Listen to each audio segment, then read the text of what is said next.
Si do të dukemi në xhenet? Si do t'jetë pamja jonë në xhenet? Kur flitet për ditën e gjykimit, është një errësirë e madhe. Dhe vetëm veprat tona të mira e ndriçojnë rrugën tonë atje. Ne do të përpiqemi me dëshpërim për të gjetur dritë. Dhe Allahu do të iniciojë pjesët e trupit tonë, të cilat i kemi angazhuar në vepra të mira.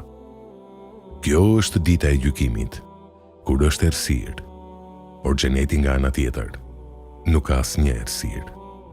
Pra, çfarë ndodh me gjithë atë dritë që ishte mbi trupin ton, kur ne nuk kemi më nevojë të kalojmë përmes errësirës?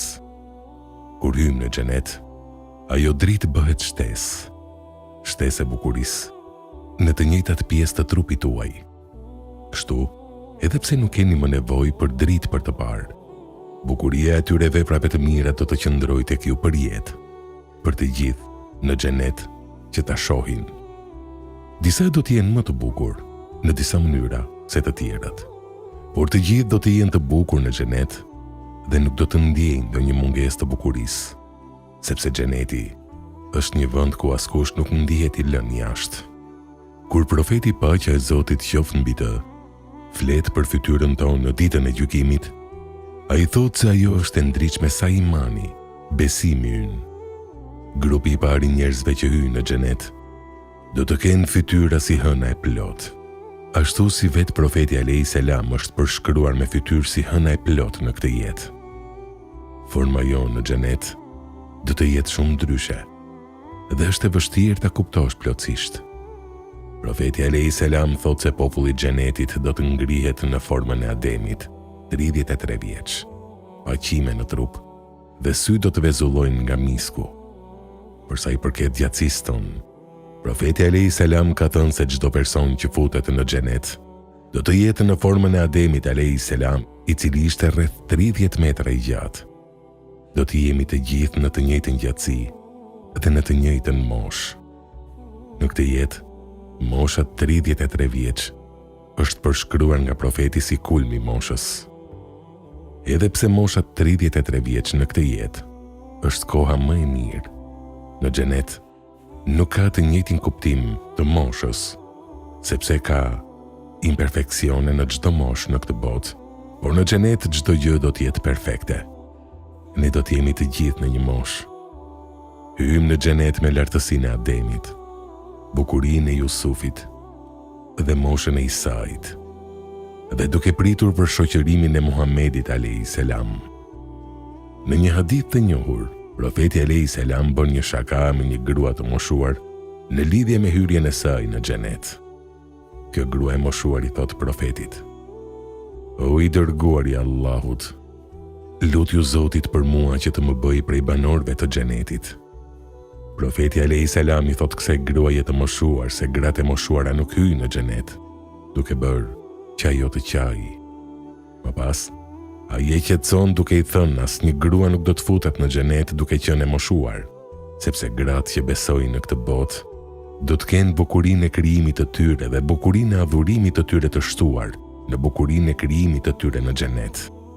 Në një transmetim tregohet se Ummu Seleme pyeti profetin duke i thënë: "O i dërguari i Allahut, kush do të jenë më të bukura, femrat besimtare apo hyjrit e xhenetit?"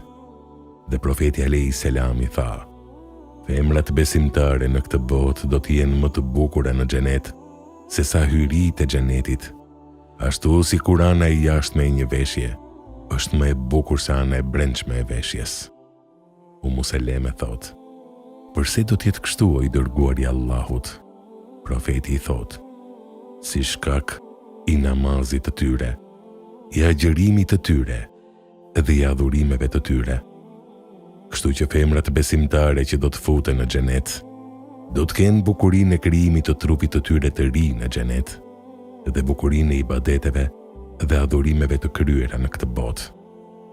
Abasi tha se nëse një grua e xhenetit do të tregonte shputën e dorës midis qiejve dhe tokës, gjithë krijimi do të bindej nga bukuria e saj. Nëse ajo do të tregonte veshjen e saj, do të zvogëlonte dritën e diellit, dhe në qoftë se ajo do të ekspozonte fytyrën e saj, Bukuria e saj do të ndriçojë gjithçka midis qiejve dhe tokës.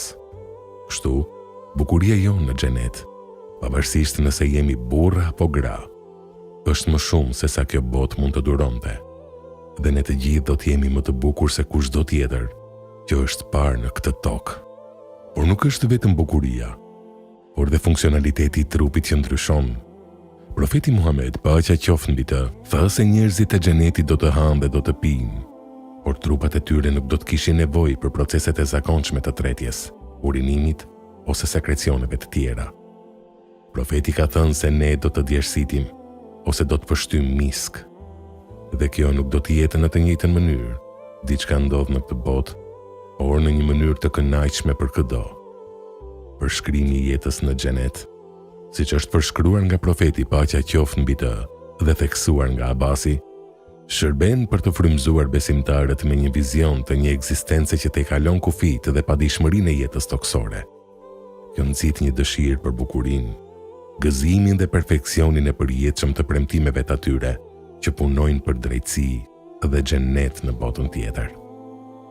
Pse kemi organe? Ose a kemi organe në xhenet? Allahu e di më mirë. Disa nga teologët thanë se ndoshta nuk kemi organe, dhe nëse kemi, atëherë sigurisht nuk kemi ato që kemi në këtë botë. Ka një nivel tjetër që përshkruhet përsëri si krijesa transparente. Për shembull, profeti, paqja qoftë mbi të, tha se në xhenet mund të shije palcën e kockave të një gruaje. Dhe kjo nuk tingëllon posaçërisht e bukur këtu, por do të ketë kuptim kur të shkojmë atje, të dashtë Allahu. Edhe komunikimi ynë në xhenet është ndryshe. Si do të flasim njëri me tjetrin? A flasim të gjithë arabisht, siç thuhet në një thënie të famshme që gjuha e popullit të xhenetit do të jetë arabisht?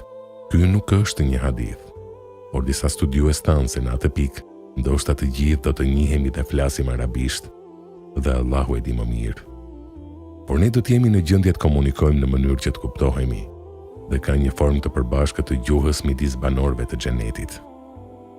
Reflektoni për një moment mbi lidhjen midis trupit tonë në xhenet dhe se si përdorëm trupin tonë në këtë botë. Ju pyetët për trupin tuaj dhe se si e përdorni atë në ditën e gjykimit.